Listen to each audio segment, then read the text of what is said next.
Great day to all, and welcome to a new day of infinite possibilities. I wanted to base today's video on something I was inspired by about depression. Now, I know what depression is. I've experienced depression.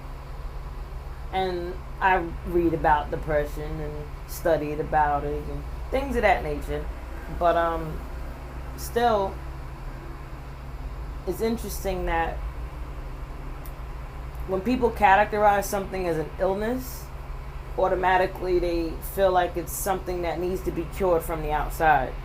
You know, when you have cancer, you need chemo, you need treatment.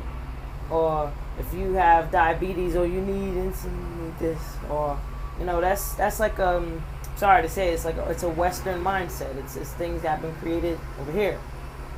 But back where it came from, it was understood that dis-ease is the mind out of alignment with positive energy, or just all that is.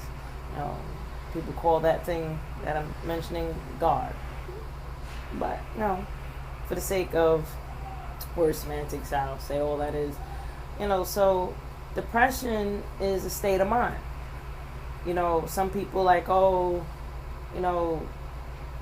was born depressed, because my family was depressed, or this is a gene thing, or this is I can't control this thing, or it just is me. No, it's a state of mind. At some point in your life, you learned how to focus on things that didn't make you feel good. And granted, you could have been in an environment that these things weren't really impressioned on you. So being the creator that you are, you create from what you're observing, especially when you're not understanding you're a creator. And a lot of people, when they get older, if I say to them that depression is a state of mind, just like happiness is a state of mind, and then to go a step further, it's a state of mind that you can choose. They're like, I don't choose to be depressed. I don't choose to feel sad. I don't choose this. Technically, you do.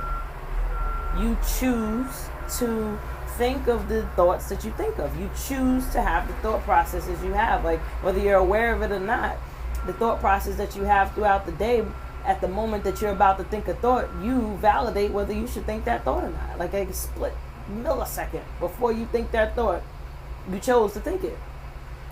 And it's only when, I can speak for myself, when it felt so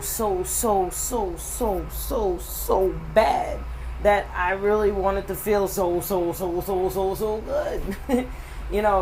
So the next step in recognizing depression is seeing it as a necessary thing, or better yet, I won't even call it depression, like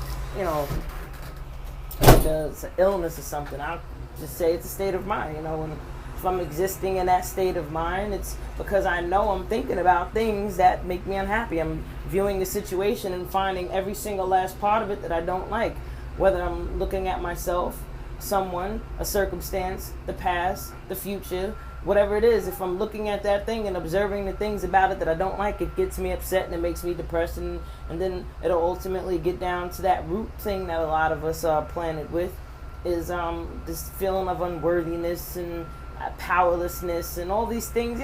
Society plays a part in it, the imagery, it's deep how far the rabbit hole can go in psychology with all these things. Like, this is basic psychology. It's just Google classic conditioning, and there's so much information that at the end of the day, if you didn't choose to be depressed back then, you can choose not to be now. It's about growth. And to step further, you have to honor it. You have to be grateful for it. You have to say, you know what? Thank you, this bad feeling that I want to call depression, because you have showed me what I don't like. So therefore, I now know what I do want and what I do like. And I can turn my attention to that. And that's a choice. So, point being, Happiness is a state of mind you choose, and so is every other state of mind. That's my words to the day. Mwah. Peace and blessings. Full aspect, baby. ZizzoLife.com.